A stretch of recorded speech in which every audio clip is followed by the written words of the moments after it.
All right, I'm going to go ahead and get started. We're going to start by talking about Mikhail Lermontov a little bit, or Lermontov is how you say it. So we're just going to talk about the poet, when he lived, a little bit while I'm kind of waiting for people to show up. Go ahead and let me know in the comments, who is your favorite Russian poet? I'm looking for more ideas about poems to do in the future. I have a few in mind, but there's some more that I want to experiment with. So this poem is a classic. Like, it's one of the ones you can go ahead and memorize in school, because they, Russians memorize a lot of poetry in school, which I think is great. Добрый день, здравствуйте, Georgios. So this is one of the poems a lot of people have memorized. I know it by heart. A lot of other Russians know it by heart, because this is one of my favorite poems because it very much describes my personality. So we're going to go through this poem, and I'm going to kind of talk about a lot of the symbolism. What is the symbolism of the sail, for example? Okay, so a little bit about Mikhail Lermontov. He lived around the same time as Pushkin. He and Pushkin were kind of they had a lot in common. They wrote about similar themes. You're going to see in, for example, Lermontov's most famous book called Герой нашего времени, a hero of our time. You see these themes about the лишний человек. Tell me if you know what is the лишний человек. You see it often in Russian literature. So, and I think to a certain degree, Parus describes this лишний человек. Здравствуйте, привет, Joseph. So the лишний человек is a theme you see very often in literature, and it's kind of this person that's wandering throughout life, trying to find their purpose, trying to find their place. And so in Hero of Our Time, Pechorin, the hero of that, is also kind of a superfluous person. He goes from love interest to love interest, trying to find his place in the world. So today, as we read that poem, you can kind of understand that type of person that is always wanting something more in life, is always wanting a challenge, always wanting an adventure. And interestingly, another thing that Lermontov and Pushkin have in common, they both died in a duel. They were both shot and killed in a duel, just like Pushkin was. Lermontov was a few years later also killed in a duel. Okay, so we're going to go through, the practice of when we do these songs and poems. We go through and we read it together. Let me add switch that. There we go. Okay, so we're going to go through and read it together. This is, again, iambic pentameter, which means it has a nice bounce to it. And this really helps you to know the pronunciation when you have iambic pentameter, because it has a specific rhythm. Okay, so we're going to go through, read it one time through, and then we go through word for word and translate those individual words into English. It's going to sound really ugly in English. Здравствуйте, Ali. It's going to sound very ugly in English when we translate it, but that's where we'll work on making things sound more beautiful and more poetic. Okay, so here we go. I'm going to put the little dots on some of this stuff. Okay, here we go. So notice, for those of you that are learning Russian, notice the rhythm, and you can go back and repeat this. It has a beautiful rhythm to it. Here we go. Белеет парус одинокой в тумане море голубом, что ищет он в стране далекой, что кинул он в краю родном. Okay, so interesting fact about this. Nowadays, this word is written like this, одинокий. But in old Moscow pronunciation, thank you to Mikitko Sin Alexeyev, my favorite YouTuber, there was an old Moscow pronunciation, and these kinds of endings got pronounced more as a kai, which makes it better rhyme with this one, right? Because одинокий and далекой, they don't rhyme perfectly. But if you think about the old pronunciation, the old Moscow pronunciation, they would have rhymed perfectly. It would have been одинокой, далекой. See how those rhyme nicely? Okay, so билет. This is a fun one. Okay, all right. So you know the drill. Start typing me your translations of things. If you don't agree with my translation, let me know in the comments. Here we go. Билет. Let's see. Билет. Grow white. So parus, real quick, I realized we didn't talk too much about a parus. Parus is a sail, okay? It's a sail. And the sail is a symbol of a type of person. And I know that I personally am this type of person. Let me know in the comments if you relate to what this sail is doing, okay? So like sail, not like a sail at the mall, S-A-I-L, a sail, like a sailboat out on the sea. Grow white, a sail, lonely. Okay. And there's a better way to translate this. We'll get to that later. В тумане, I told my student Joseph today that you're going to see a lot of really great prepositional case in this poem today. So start trying to find prepositional case, words that are in the prepositional case. In the fog, see. Remember in Russian, there's two versions of blue. There's синий, which is like a dark blue, and there's голубой, which is a light blue. So we're just going to call it blue, though. Okay. Что? What? He looks for. What is he looking for? What he looks for in country far away or distant. And again, as always, I will put this on my community tab on YouTube, and we can discuss better ways to translate certain words. What there's he. What? Кинул. This is a hard one to translate. It literally means to throw, but it can also mean to leave behind. Leave behind. In краю it literally means the edge of something, but it can also mean a land. Especially in Old Russian, it meant like a land. And that's where the word for Ukraina comes from, is like the edge of the land, the far off edge. And in fact, країна in Ukrainian means a country. So we're going to call this a country because in Old Russian, that's what it would have meant. Краю, native. Привет, Serb. Are you Serbian? Is that why you write it like that? Okay, so now let's go through and do the original of all of these. Okay, I have a really fun, this белеет is a super fun word. It's a type of verb that I really love in Russian. The original of this is белеть. And I have a little practice for us to do about this type of verb. Okay, so let's look at these types of verbs in Russian. So белеть meant to grow white, right? To become white, to get white. Serge, привет, белеть. And as you notice, it is derived, it's created from this adjective, белый. So then you put this yates ending, you take off the adjective, put on the yates to make it a verb, and it means to become that. Okay, so take a wild guess what this one means. See if you can find what was the original adjective.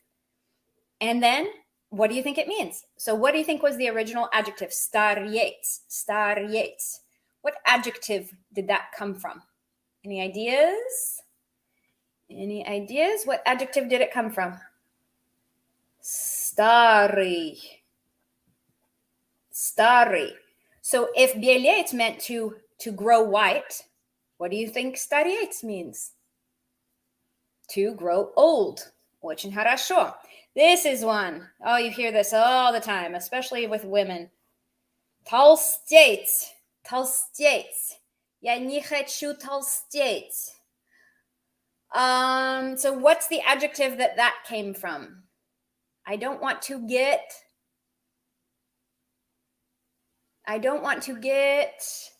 The original is толстый. Толстый. So I don't want to get fat. To get fat. Now we're going to go the opposite way. I'll do some, Serge, I can do I can do some Q&A at the end of the stream if you want. Толстый. Okay, so толстеть means to get fat. Now let's go opposite. Try and make красный, meaning red, into this type of verb. How would you turn красный into a verb, like to get red, to go all red? What do you think? For any of you learners, what do you think? Turn this into a verb, красный. Anybody? Краснеть. In fact, one of the poems / songs we're going to cover has this word in it. И не краснеть удушливой волной. Right? We're going to cover that poem later. It means to go red, to get red, to blush, to blush. Почему ты краснеешь? Why are you blushing? Why are you blushing? Right? So that would mean to blush, to get red / to blush. In English, we have a separate word for it. Okay, so look at this one. What time of year might you say this? Желтеют листья. Желтеют листья. What time of year does this happen in nature? And what's the adjective that this comes from? Желтый, желтеют листья. Let me know in the comments what time of year this happens. What time of year do the leaves, листья, do this? Желтеют. You got to know your colors to know this one. Anyone? Anyone? Okay, so this comes from the adjective желтый, meaning yellow. So the leaves are growing yellow. Да, очень хорошо.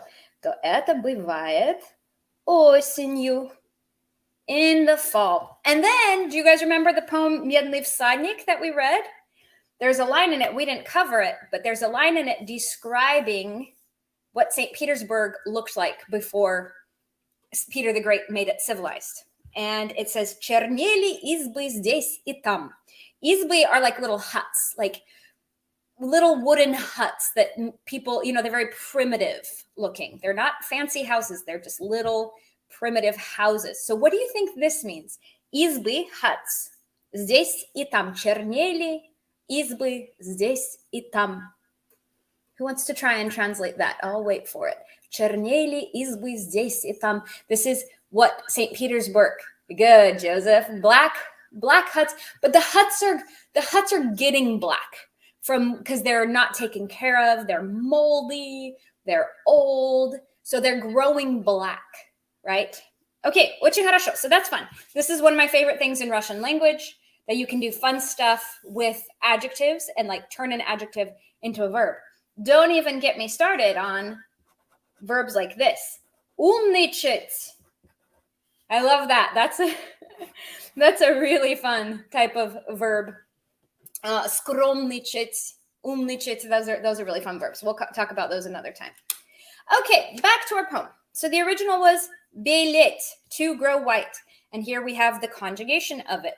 For those of you who have watched my video on verb conjugations, we've got a first conjugation verb. Я белею, ты белеешь, он белеет. Парус, that's the original. No change here, okay? Notice, добрый вечер, привет, добро пожаловать. Notice, this is really important. Notice what gender parus is. What gender is it? And this is going to come in handy a little bit later in the poem. Parus одинокий. Remember old Moscow pronunciation. So now одинокий, lonely, is written like this. Одинокий on the end. But in old Moscow pronunciation, it would have been written одинокий, or it would have been spoken одинокий. And if you know when that changed, maybe leave me a comment below, because there's a couple of things in this poem that changed over time that aren't written that way anymore. And maybe you can answer my question in the comments below. Okay, so lonely, that's lonely. And again, this одинокий is describing the sail. Okay, so we will put this on our community tab to come up with a more pretty translation. But I would say a lonely sail grows white. Okay. Next, tumanie. The original of this word was tuman. And we have prepositional case here. Okay. Now, for those of you learners, this is confusing, right? Because this adjective is actually talking about the fog. It's not talking about the more. So Russian is flexible, remember? So long as you put things in the correct case, you can move pieces all around in a sentence. That's why the poetry is so beautiful. So what kind of fog? The blue fog. Okay, so в тумане море, and this is, the original of this one is море, and here it's in genitive case because you're saying the blue fog of the sea. The blue fog of the sea. Okay. Original of this was голубой. Голубой. I've told my students before that this also has another meaning in Russian. It can mean somebody is gay. Okay. So он голубой means he's gay. And it used to mean, just like gay in English used to mean happy, голубой also used to mean happy in Russian as well. Interesting fact. Okay, очень хорошо. Так, что, no change. This is from a verb. The original of this verb looks nothing like the conjugation. Here we go. Get ready. Искать. Искать means to look for something. What is he looking for? So искать, and here we have a first conjugation. Я ищу, ты ищешь, он ищет, мы ищем, вы ищете, они ищут. Ищут, sorry, они ищут. Okay, so what looks for he? What is he looking for in the original of this word was strana. And then those of you who are trying to memorize prepositional case, look, we have a feminine adjective now. Okay, and the original of this would have been далекая. But because we're saying in a far off country, we put that ой ending, and that's called prepositional case. Okay, что кинул он в краю родном. So Marina, she was saying that кинуть, the original, кинуть, she feels like it means more of an abandonment. I totally agree. Like if you say, Papa кинул семью, бросил, you could also say that, like, my dad kind of abandoned us when we were young. But yeah, there's a carelessness to it, right? A recklessness, like, yeah, whatever. I don't need that country anymore. I'm off to find new adventures. Well, okay, yeah, I'm saying more stuff. В этом предложении неуместен, непонятно, зачем Пушкин его. Well, это не Pushkin, во-первых. It's not Pushkin, this is Lermontov. So yeah, кинул, it means he kind of threw it. Like you can кинуть something, you can kind of throw something off into the покинул, молодец. Yeah, in today's Russian, we would say покинуть, but apparently this existed in Old Russian. And there's a lot of Old Russianisms in this poem, and I'll point them out as we come to them. Okay, so что кинул он в краю родном. I want to point out here, the original of this is край. Do you guys remember how sometimes in prepositional case we get у endings? В снегу, во рту, в лесу, на льду, на носу. And then this one is краю, in the country. It's an irregular prepositional ending. And so I'm going to write that right here. Irregular prepositional. And then look at this. For those of you, there's another masculine prepositional ending. This is great for memorizing your prepositional endings. The original of this was родной. Родной. Okay? So I would translate everything like this. I'd say, a lonely sail grows white in the blue fog of the sea. What is he looking for in that far-off country? What did he leave behind? in the country of his own. I don't know how to. Again, we will discuss this on the community page, how to make everything sound pretty. What did I want to point out? Okay, fun thing here with the symbolism of this poem. Let's talk about the symbolism. What do you think the parus represents? What does the parus represent? You'll notice in each of these paragraphs of the poem, stanzas, I guess they're called, there's something very literal about the sea, about the ship in the first two lines. And then in the second two lines, it's something more abstract, maybe describing not so much the ship, but something else. So tell me in the comments, what do you think the parus recommends? Represents? Is this actually a poem about a sail? Or what do you think it's a poem about? Okay. Also, I want to point out we got he here. Who is he referring to? And this one's really fun in this poem. For those of you who are learning Russian, who is the he? Remember, we get this all the time. And for English speakers, this is so weird that you call things he and she. So weird. It doesn't make any sense to an English speaker. But why are we suddenly getting a he? Where is this he coming from? Tell me in the comments. Who is the he? Nope, not the future. Oh, you think it's about his future? Okay, this will become more clear to you. So Joseph thinks it's something more abstract. What else? We're asking two questions, answering two questions. What does the parus, the sail, represent? And two, who is he? Who is he?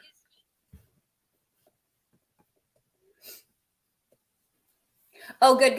Yeah, Serge, good. And Lermontov and Pushkin wrote about a lot of the same themes, right?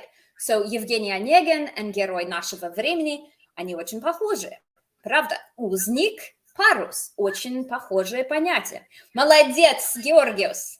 Okay, so Georgios says that the parus is like a person, okay? And at the end of this, you're going to tell me if you think you relate, you understand the sail, because I understand the sail. I'm this kind of person. Okay, so remember how I pointed out to you that the first two lines are going to be very literal about the sail or about the sea, for example. Then the second two lines are more almost about a person. And that is because the sail represents this kind of person that's like out enjoying adventure on the open sea, okay? And just, you're gonna really love this.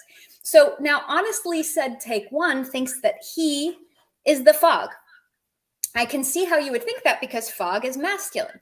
However, the he refers to the parus. Parus, because parus is a masculine. Also, that's the whole point of this poem, is it's comparing the sail to a person. And we don't know, is he talking about the sail or is he talking about a person? It's a metaphor, right? It's a metaphor. The parus is the metaphor for this kind of person who loves adventure and problems and struggle, etc. But good, I like people thinking, because honestly said, take one, I understand why you thought it was the fog. It's totally reasonable answer. But what the he is referring to the parus. Okay, next part of the poem. Играют, so we'll go through and read. Играют волны, ветер свищет, и мачта гнется, и скрипить, увы, он счастья не ищет, и не от счастья бежит. Okay, here we go. Start identifying some of those words you understand. I'm going to start giving you a literal English translation. Start throwing me your comments. How do you want to translate some of these things? What do you want to point out that's interesting? Okay, play. Waves. Ветер is wind. Whistles. Real quick, interesting fact. Нельзя свистеть в доме. Русские думают, что нельзя свистеть в доме. Почему?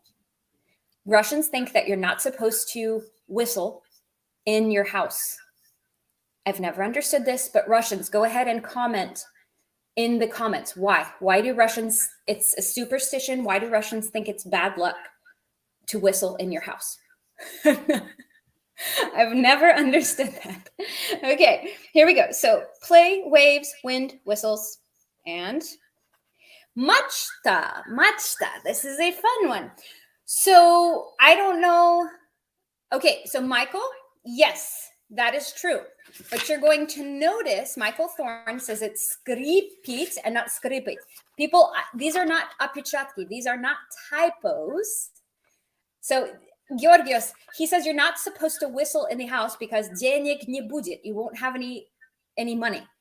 Ну как же это так? Как? Вот ветер украдет деньги, что ли? Свистит, денег не будет. Everybody read the comments. They're really funny. So Michael Thorne, I'm going to point out to you. Look, the original was одинокой. It's not written like that anymore. It's not written like счастье anymore. It's not written like скрипит anymore, right? But we know that this is old Russian. This was how it was written in the original, and I will write how it's written now. So I just kept the original old Russian that it was written in. Okay, what? Machta. Who wants to try and translate machta? Who knows their terminology, their ship terminology? This is a good one. Machta. Machta gniotsa.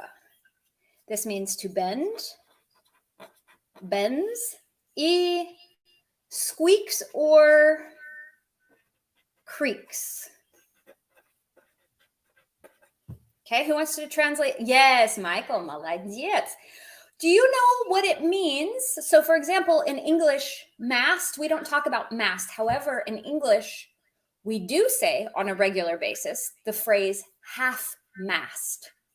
Русские, знаете ли вы эту фразу по-английски? Что значит half-mast по-английски? Например, наши флаги сейчас, our flags are at half-mast. Кто знает почему? Why are all flags in America at half-mast right now? So let me know in the comments, what does half-mast mean? And why are they at half-mast here in the US? Look out your window if you're in the US. Are your flags at half-mast? They are at half-mast because a certain person got killed. Знаете ли вы кто? Nope. Half-mast. Oh, terroir. Yeah, good. Morning. It's like morning. Good. So why? I don't actually, it's not, in Russia, do they do this? Do they put flags at half-mast? I don't know. I don't remember ever seeing that. Молодец, Michael. So our flags in the US right now are at half-mast in honor of Shinzo Abe, the Japanese former prime minister that just got assassinated. So if you look out your window here in the United States, the flags are at half-mast. Okay, good. So mast. Okay, and the mast bends, squeaks, and creaks. Oh, увы, this is a great fun word. I love this word in Russian. Alas. He, notice Michael Thorne. See how this is written weird? That's old Russian. He, happiness, not looking for, looks for, and not from happiness runs. Okay, so here we go. Let's talk about the breakdown. So I'm going to tell you the things I would love if a Russian knows the answer to. Why did счастье get changed to счастья? When was that? We need Mikit Kosin Alexeyev. He's my encyclopedia of all things Russian language. So when did those change? Maybe some of my viewers know. When did счастья change into счастья? But again, we're looking at old Russian language here. Okay, so играют, the original was играть. And this is the they conjugation because we're talking about the waves and they're a plural. So the original of this is volna. It's a feminine, as you can see. The wind, no change. Svi stit. Okay, so this one is a first conjugation, and yep. See, Michael, I was telling everybody that a lot of Russians know this poem by heart. So that's great that you're saying that a lot of people knew this by heart. So whistles, и мачта, no change. The original of this is gnuться. Gnuться. So the fact that we're seeing a yo tells us it's a first conjugation verb, and it's also a reflexive. Remember, reflexives can be kind of tricky sometimes. Okay, so real quick, as Michael was pointing out, he thought this was a typo. It's not a typo. It's how it was written when Lermontov wrote this. Now this verb is written like skripiec. Skripiec. See, notice that it's an E here. Also, look, the fact that we see this in our conjugation tells us it's a second conjugation verb. So skriplю, я скреплю, ты скрипишь, ты скрипишь, он скрипит, мы скрипим, вы скрипите, они скрипят. That's how you would, and we know that because we know how second conjugation verbs conjugate. Увы, no change there. That's just an expression. No change here. Okay, so this is fun. Did you know that the verb искать usually forces genitive? Например, кого вы ищете? Или я ищу счастья, я ищу любви, right? So I'm kind of looking for love, I'm looking for happiness, etc. So that's why счастье, and the original is right here, is getting genitive case because искать forces genitive case. И не от счастья бежит. Okay, so down here we're getting genitive case because of what forces genitive. And you're right, everybody. Бежит, to run away from something. To run away from something. Yes, спасибо. That's свистеть. He's running away from happiness. So he's not looking for happiness and he's not running away from happiness. The original of this verb is бежать. By the way, if anybody watched my video on verb conjugations in Russian, like hack Russian verbs, this was one of the 4 verbs that violates the conjugation system. There's 4 in the whole Russian language, and бежать is one of them because it's я бегу, ты бежишь, он бежит, мы бежим, etc. So it's kind of a weird conjugation. Вот. Это все. Okay, so let's do a pretty translation. Again, this will go on the community tab with ideas of how to translate this nicely. The waves are playing, the wind is whistling, and the mast bends and creaks. Alas, he's not looking for happiness, and he's not running away from happiness. It doesn't sound good in English. Okay, here we go. So again, remember how I told you, for those of us who like dissecting and really, diving in deep into poetry, notice how this stuff is literal. This is literal description of what happens on a sailboat. And this is describing a person, right? So this is the sail, this is the person. We had that here. We had the sail and the person. So in the end, you'll realize we're not actually talking about a sailboat. We are talking about, we're talking about a person, and the tendency in humans. Ooh, good. Just is the old fuller form, more old Slavonic, and is now used only stylistically as elevated style. Ooh, I like that. Yes, that's good. Okay, so here we go. Next is the last stanza of the poem. Под ним струя светлей лазури, Над ним луч солнца золотой. Notice the rhythm. It's iambic pentameter. It bounces very nicely. А он мятежный просит бури, как будто в бурях есть покой. This is the best part of the poem. Real quick, people who are learning Russian, notice I did not say мятежный. Nope, I said мятежный. If a ya is not stressed, it goes to an e sound. Мятежный. The original, if you just Google Parus by Lermontov, half of the results you're going to find the original Old Russian, and half of the results you're going to find it changed. Почему, увы, Лермонтов сожалеет, что Парус ищет и не бежит? I don't understand your question, Serge. Yeah, I don't understand that question specifically. Okay, so let's go through and translate word for word. Underneath him, who's the he? Remember, we keep hearing a him, and it's the parus. Parus. Struya. So this is like the splash or the sprays. The spray. I like that. The spray. Brighter. I don't know. Let me know if you agree with that. Azure. Okay. Or brightest, maybe. So underneath him, the spray of azure. Nad nim, on him. Him being the parus. Ray, sun, golden. Look again. This is describing the sailboat. And down here, we're going to get the description of the person. And he, rebellious.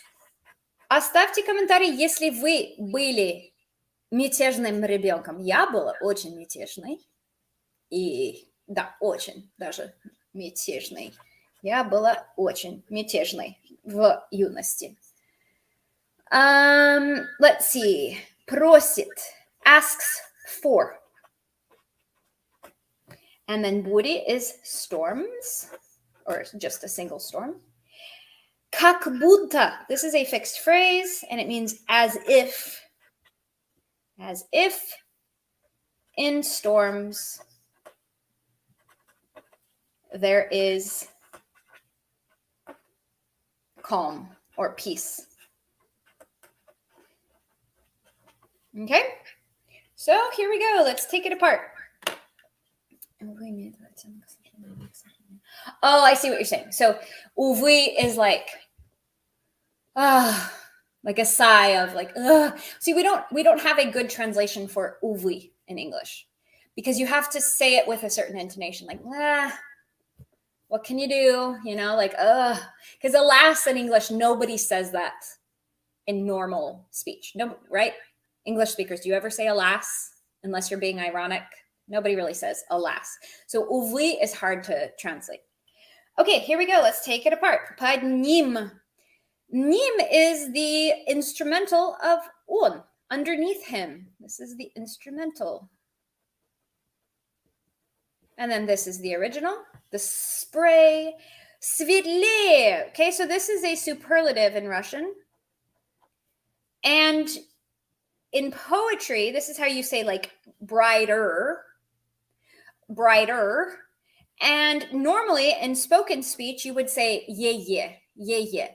But that can mess with the rhythm in poetry. So oftentimes in poetry, you'll see them turn any of these superlatives, these comparatives, into a ye, because then it's fewer syllables, right? So, because if we were to say svetleya, it would mess with the rhythm of the poem. So the spray of the azure, the spray of the azure, brighter the spray of the azure. On him, same thing as up here. That's the instrumental of on. And again, we're referring him is the parus, the sail, on the sailboat. On him, same, no change here. The original of solnce is solnce. And we're getting genitive case here because of, there's an of right here. Ray of sun. Zalatoy, there's no change here. And it's not describing the sun, it's describing the луч. That's why we have a masculine here and a masculine here. А он мятежный. No change here. So, good. Yep, Alexei says светлее is standard, just like I said. But we often see these endings in poetry and music because they make the word shorter, so you can fit a certain rhythm. Okay, so мятежный. Again, let me know if you were мятежный when you were young. Я был очень, и я до сих пор мятежная. Я вот очень похожа на этого человека. А он мятежный просит бури. The original of this is просить, to ask for. Notice in English, you have to translate this as to ask for something. And then the thing you're asking for gets genitive case. So the original of this was bur, with a mjaki znak on the end, and it's a feminine. We know that this is a feminine because masculines in genitive case, if they have a mjaki znak, they go to a ya on the end. Я нет учителя сегодня, for example. There's no teacher. Whereas feminines that end in mjaki znak go to e. Okay? So he's asking for a storm. And he, rebellious, asks for a storm as if, no change, it's just a fixed phrase. The original of this, as I already said, was bur, mjaki znak. And we're getting prepositional, plural. Remember how I told you this poem is great for prepositional practice. Как будто в бурях, no change, есть, there is покой. And that's the original. Покой is a hard one to translate, but it can mean like tranquility, calm, peace. Oh, спасибо. Буря. Как будто в бурях есть покой. Okay. Here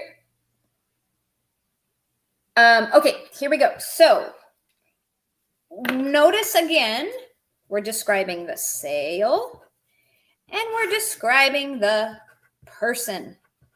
So let's go through and look at the characteristic of this person. What kind of a person is he? And then I want you to tell me in the yes, спасибо, everybody, we caught that mistake about буря. So let me know in the comments if you're this kind of person. Человек, который любит вызов. Я люблю, например, вызов. Я люблю трудиться. Когда все спокойно, мне скучно. Я люблю приключения. I love adventures. Я люблю подниматься по горам. В прямом и косвенном смысле. A person who doesn't know what they want. Okay, good. So we're describing this person now. Что ищет он в стране далекой? It's like, what is he running away from? What is he running away from? Next thing, he's not looking for happiness, and he's not running away from happiness. And he asks for storms in life, and only feels happy when there's drama, when there's craziness happening in his life, right? So tell me if you're that kind of person. Again, for those of you who have read Russian literature, do you agree with me that this is a very good description of лишний человек? Лишний человек. Good. Okay, so this is a very good description of the superfluous man, a theme you find often in Russian literature. The superfluous man just kind of wanders through life, has different kinds of adventures, love interests, and can't seem to find happiness, right? Now, I'm a person, I love adventure. I love challenges. I love, if everything is good in my life, I feel like, oh, something's wrong. I can't enjoy покой. I cannot enjoy calm very well. It just feels boring to me. So I'm that kind of person. So that's why I love this poem. Okay, so now I'll use the next few minutes, I'll say next 5 minutes, to do some more Q&A. Somebody requested that I do more interacting with you. So now that we've covered the poem, and like I said, this will be over on the community tab. I'll have words underlined that people can kind of debate the translation of and see if you can come up with a beautiful translation of it. Because remember, it's so hard to translate Russian poetry. Okay, go ahead. If anybody has any questions they want to ask me, я здесь сижу, жду и готова ответить на любые вопросы, кроме о политике. Конечно, не люблю обсуждать я политику. Так что, да, окей, хорошо. Any other questions? Alicia, you thought it was this all these years, you thought it was just a story about a boat. And it is, right? It's a metaphor. The boat can be, I mean, if you want to look at it literally, sure, it's about a boat. Or it's about a person who, лишний человек, right? A person who is always looking for a storm, essentially, in life, who craves difficulty, who wants difficulty in their life, who wants adventure, who wants storms, that kind of thing. Oh, yeah, Yesenin. Yesenin would be a hard one. What poem do you recommend? I'm trying to think. Is Yesenin? No, that's Tyutchev. Remind me of what are some famous Yesenin poems. Who wrote, например, Рус, ты something поцелуй на морозе or something. I can't remember who wrote that one. Oh, and then I want to do умом Россию не понять. We're going to do that one. Как вы смогли? What is the law of life?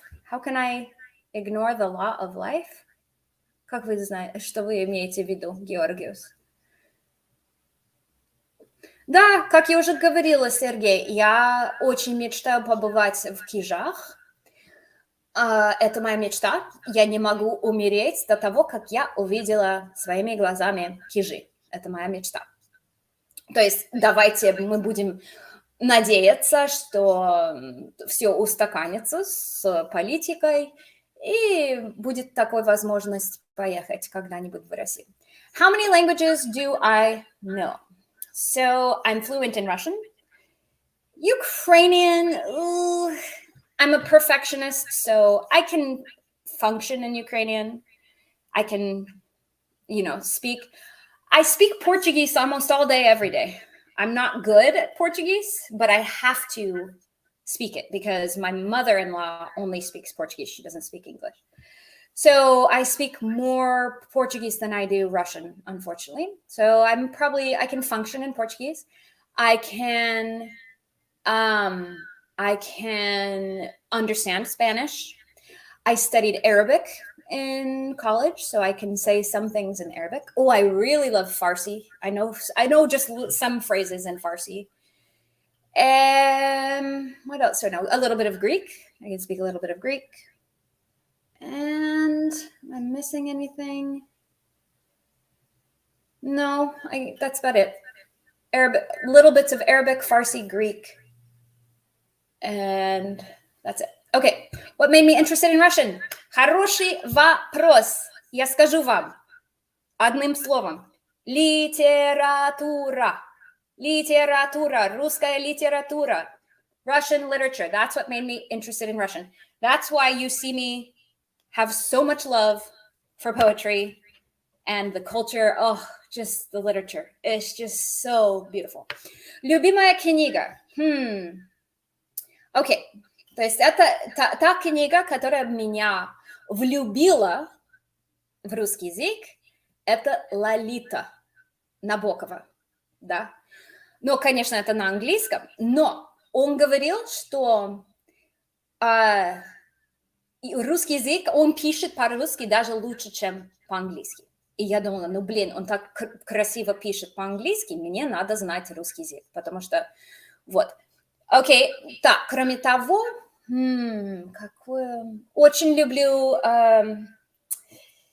например, «Шинель» Гоголя, очень люблю, еще какие, надо подумать, какие книги я люблю. Потом есть еще советская литература. То есть «Шинель». Я очень люблю Анну Каренину. Да, читала «Мастер и Маргарита», конечно.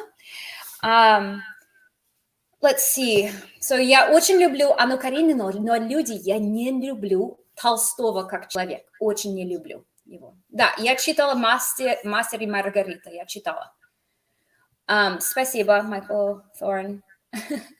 So, я очень люблю произведение Толстого, но я не люблю его. Он меня просто... он меня очень сильно раздражает. Когда я читаю его биографию, я просто хочу его убивать. Но его произведения самые лучшие. Он понимает людей очень хорошо. Конечно, я читала «Войну и мир». Среди Пелевина нет, но я знаю, что русские любят Пелевина. Но я не читала. Порекомендуйте, пожалуйста, книгу Пелевина. Еще кого я люблю? То есть Гоголь, еще кого? Так, еще вопросы есть? Чехов, спасибо. Я очень люблю Чехов. Очень люблю Чехов. И даже я интересовалась Чеховым даже до того, как я стала изучать русский. То есть я очень люблю Чехов. Очень. Вот. Ну, именно рассказы Чехова. Мне очень нравятся его рассказы. Есть один рассказ об устрице. И очень люблю. Или «Смерть чиновника». Обожаю этот рассказ. Да, Евгений, вы опять опоздали. What is the first book you recommended someone read who is just getting into Russian literature? Давайте всем ответим на этот вопрос, люди. Джозеф спрашивает, если человек только что заинтересовался русской литературой, какая книга должна быть его первой книгой из русской литературы? Рекомендую, Варламов, Шаламов, очень хорошо, наша школа заставляет все прочитать за 1 лето. Да, но вы знаете, я не люблю «Войну и мир». Кстати, я очень не люблю «Войну и мир». Это было так скучно. Okay, so, Joseph, you've got Soviet literature, and you've got, like, Russian literature, like the Silver Age. Okay, so if you're going to do Soviet literature, здравствуйте, Max Google, I highly recommend Master and the Margarita. If you notice in the comments, everybody's talking about it. Master and the Margarita. But you need to have somebody explaining a lot of the stuff in there to you. If you don't understand Soviet culture, it's going to be hard to understand. Silver Age, I love Gogol, because in Russian literature, there's this concept. What is it? Смех сквозь слезы or something. What's that? So laughter through tears. And Gogol is like these really pathetic things represented in a kind of amusing way. It's hard to explain. Нет, я не читала Владимира Хлебникова. So for your first Russian book, I would say Dead Souls. That's a good one. Dead Souls, because it feels very Russian to me.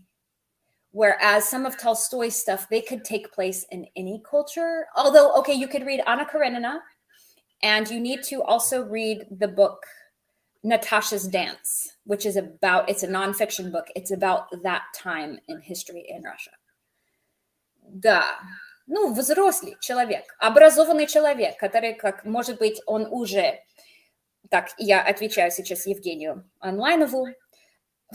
Интересная, не настоящая русская фамилия Онлайнов. Вот. So, я уже говорю о человеке образованном, который уже интересуется, может быть, американской или французской литературой, и теперь хочет углубляться в русскую литературу. So, yeah, I would say Soviet literature, Master and the Margarita. Absolutely. Some other fun ones are We by Zamyatin. You could do Cement. Who's the author of that? I forgot his name. Mikhail something, I can't remember. 18 months, still don't understand a lot. I still speak a little. Okay, so Tara Brees, I'm going to tell you. It took me a long time studying Russian, and then something happened. I'm not even kidding. I would go to class every day trying to understand my teachers, and it was so stressful. I'm trying to understand what they're saying. And then suddenly, I'm not even joking, I came to class and suddenly I understood everything they were saying. It blew my mind. It was like I freaked out, and I looked over at my friend, my American friend. I was like, is she speaking English? Why do I suddenly understand everything? Oh, okay. Georgios says the Сказки Pushkina. I agree. That is a good place to start, or the fairy tales, but you gotta understand Pushkin's biography and his role in the Russian language. And you gotta understand that the fairy tales from Pushkin are what his nanny used to read to him. And so that was his exposure to Russian culture, because otherwise he was raised in a very European French environment. Good. Any other questions? Any other questions about me personally? Any other questions? Oh yeah, where are you from, Tara Brees? Let me know.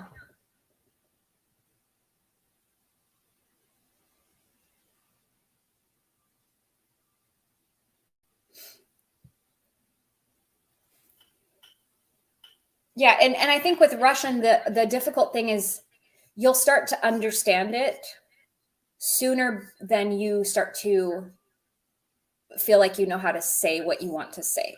Oh, good, you're French. Right, so Russian, I remember thinking that, oh my gosh, Russians are so smart because they know what they want to say before they say it. I feel like I don't know that in English, but you have to know what you want to say because you have to put things into cases. And so I remember thinking wow, Russians are so organized and so smart because they know exactly what they're going to say and they can put everything into cases. Interesting. Georgio says, don't read the biography of Pushkin. Why? Почему? Объясните, почему не стоит читать биографию Пушкина. Интересно. All right, 3 more minutes and then I gotta go. Any other last questions? Вопросы есть? Бюллер. Кто из русских знает? Это из какого фильма? Когда по-английски говорят Bueller.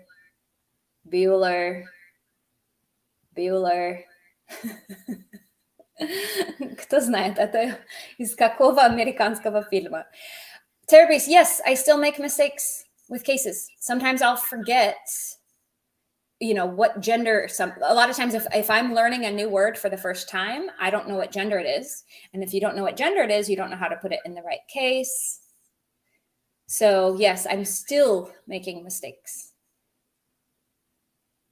Ben Stein's commercial? Nope, it's from a movie.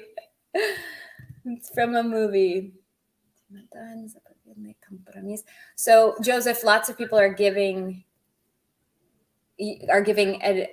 recommendations. You can read through this chat about what should be your first Russian literature book. Bratya Karamazovы, that's another good one. The brothers Karamazov. Oh man, lots of Dostoevsky. Just trying to think what's something so Russian that just really introduces you to Russian culture. All right. Any other last questions? Oh, real quick, I'll give you the answer. Bueller is from a movie called Ferris Bueller's Day Off. It was popular in the 80s. And Ferris Bueller прогуливает уроки. И вот там учитель зовет его, спрашивает, где он, Bueller. И он не отвечает, потому что он прогуливает. То есть мы это говорим, когда никто не отвечает нам, и это неловко. Окей, да, когда я опять приеду в Грецию? Я бы хотела скоро, но я не знаю, когда.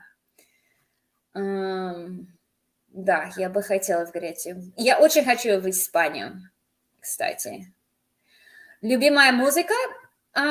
Посмотрите, по-моему, у меня есть канал, видео на моем канале об этом, какая музыка мне нравится. Я очень люблю хард-рок, но я также люблю музыкальный театр. Я люблю танцевать, и поэтому я часто танцую под хип-хоп и латинские песни. Но моя самая любимая группа – это очень хард-рок. Их зовут Tool. Это даже некоторые говорят, что они металл, но некоторые думают, что нет, это не black metal, это просто очень тяжелый хард-рок. Моя самая любимая группа – это Tool и Nine Inch Nails. И также люблю Стиви Уондер. Не знаю, знаете ли вы, кто это такой. Еще кого я люблю? Radiohead. Can I say something in smiley face? What language are you wanting me to speak in? Let's see, one more question. Салтыков-Щедрин. Каких американских или русских комиков вы порекомендуете послушать? Окей, я как раз очень люблю комиков. Мы с мужем часто ходим в клуб комедии здесь в Вашингтоне. У нас есть очень хороший клуб. Здесь раньше был Дэйв Шапелл. То есть я люблю Дэйв Шапелл. Я очень люблю Луи Си Кей. Очень люблю Луи Си Кей. Очень люблю... Okay, so Dave Chappelle, Louis C.K. I like, give me a second, what is his name? Nate Bargatze. His name is Nate Bargatze. И он говорит очень медленно. Это будет интересно. Еще кого я люблю? Tig Notaro, ее зовут. Tig Notaro мне очень нравится. Can I say something in Spanish? Claro, yo puedo. Pero yo me confuso con portugués porque yo hablo portugués más frecuentemente que español. Okay, so hopefully yo espero que tú me comprendes, porque yo nunca no hablo en español. Let's see, what else? Russell Peters? I've never heard of Russell Peters. Yeah, I just called to say I love you. That's Stevie Wonder. Он очень талантливый музыкант. Обожаю его. Он играет на всех инструментах. Он молодец. Очень люблю его. Completamente. Have I ever tried to blackmail somebody? Вербовать разведки? Нет, у меня нет никакого интереса к этой жизни. Почему? Потому что у меня 4 детей, и они для меня самые главные. Wait, I can't even remember how to say it. I'm thinking muito obrigada, mas... Muchas gracias. Yo puedo hablar. Yo sé... No, I don't know how to say that. Yo amo... Oh, no, never mind. Just Xavier. Let's see. What can you say about American Humor Radio Comedy 104? I've never heard of that before. Никогда не слышала. Но всегда в Netflix есть всякие там comedy specials. Я очень рекомендую. Там есть Дэйв Шапелл. Мне очень нравится Дэйв Шапелл. Хотя не многие люди сейчас в Америке очень... Он взбесил многих людей в США, люди, которые очень любят политкорректность. Я не такой человек, поэтому я люблю Дэйва Шапелла. Вербовая означение. Нет, мне не интересно вербовка, мне не интересна разведка. Всегда люди спрашивают, шпионка ли я. Нет, я не шпионка, не интересуюсь этой работой. Я знаю несколько таких, но я сама не работаю. Если бы, знаете, что если бы я работала в сфере разведки, у меня не было бы канала в Ютубе. Это нельзя будет. У меня не было бы бразильского мужа. Это нельзя общаться с иностранцами. То есть вы можете поверить мне, что я не шпионка, потому что у меня есть все это. Кроме того, у меня есть 4 детей, и они моя самая главная работа. Let's see. Nine Inch Nails хорошая. Да, вот. Nine Inch Nails очень хорошая группа. Have you heard Владимир Высоцкий? Конечно, я слышала Владимира Высоцкого, но никогда с группой. Это очень интересно. Покажи мужа. Он мне не разрешает, но он красавчик вообще. Он очень красивый, он серьезно, как, ой, у него лицо и улыбка такая. Может быть, когда-нибудь я секретно вложу в видео фото его, потому что он красавчик, вообще очень красивый человек. Okay, anything else? No. Putin hasn't recruited me. Вот, как вы относитесь к... Where did that just disappear to?